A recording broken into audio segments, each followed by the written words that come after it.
હરિ ઓમ હરિ ઓમ. ઓમ નમો ભગવતે રુદ્રાય નમઃ. ઓમ ત્રંબકં યજામહે સુગંધે પુષ્ટિવર્ધનમ ઉર્વારુકમેવ બંધનાत् મૃત્યુર્મોક્ષયમામૃતાत्. શ્રીજી ભગવાનને આજે વૈશાખ વધી બીજ ને બુધવાર છે.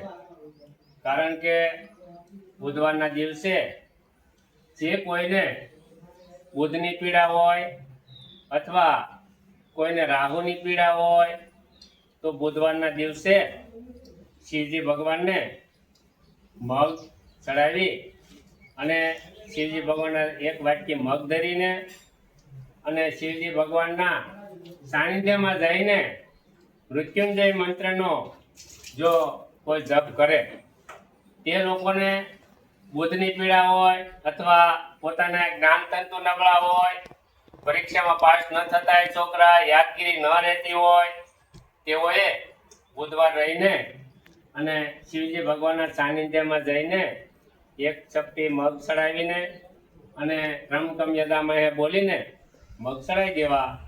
પછી શિવજી ભગવાનને આરાધના કરવી કે હે ભોળાનાથ, અમારા કોઈ પણ જન્મના કોઈ પણ ગ્રહ બાકી અમારી માથે કાંઈ ઋણ રહી ગયું હોય કોઈનું, તો એ ઋણ અમે અદા કરી શકીએ એવી અમને બુદ્ધિ આપો અને અમને સદા સારી શક્તિ આપો, સારું જ્ઞાન આપો.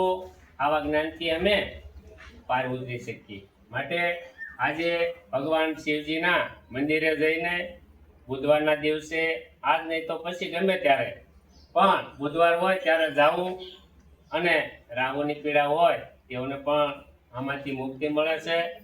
અને ભગવાન શિવજીને આવા બીલીપત્રો ચડાવવાથી ત્રિદલમ ત્રિગુણાકારમ ત્રિનેત્રમ ત્રિઆયુધમ ત્રિજન્મનું પાપ નાશ કરે છે. 3 દળ છે, 3 જન્મનું પાપ નાશ કરવાનો આમાં શક્તિ છે. માટે શિવજી ભગવાનને આવા બીલીપત્રો ચડાવવાથી શ્રાવણ માસની અંદર તો બહુ અતિ પ્રિય ભગવાનને બીલીપત્ર વાલા છે. કારણ બીલીપત્ર આપણા 3 જન્મનું જે કાંઈ કર્મ નબળું હોય એ નબળા કર્મને નાશ કરે છે અને સારા કર્મનું ફળ આપે છે. માટે શિવજી ભગવાનને આવા બીલીપત્રો ચડાવવાથી 3 આયુધ છે, 3 એના દળ છે. તો આ ત્રિદલમ ત્રિગુણાકાર 3 ગુણ છે, સત્વ રજ ને તમ. તો આ 3 ગુણ શિવજી ભગવાન એમાં બ્રહ્મા વિષ્ણુ ને મહેશ કયો તોય ભલે ને 3 ગુણ કયો તોય ભલે. માટે રોજ ભગવાનને અથવા સોમવારના દિવસે બીલીપત્ર ચડાવવાથી તમારો શ્રેય થાય છે, તમારું કલ્યાણ થાય છે. તમારો જન્મ છે એ વિફળ ન જાય. જન્મ તમારો વારંવાર સારામાં સારા ઘરે જન્મ થાય.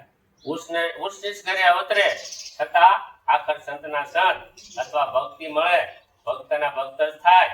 માટે ભગવાન સદાશિવનું સ્મરણ કરતા રહેવું. સદાશિવ અજન્મા છે અને સદાશિવ જ આ વિશ્વનું સર્વનું કલ્યાણ કરે છે. શિવ કલ્યાણકારી હોવાથી શિવની ભક્તિ કરો. ઓમ અસ્તુ. ઓમ નમો નારાયણ.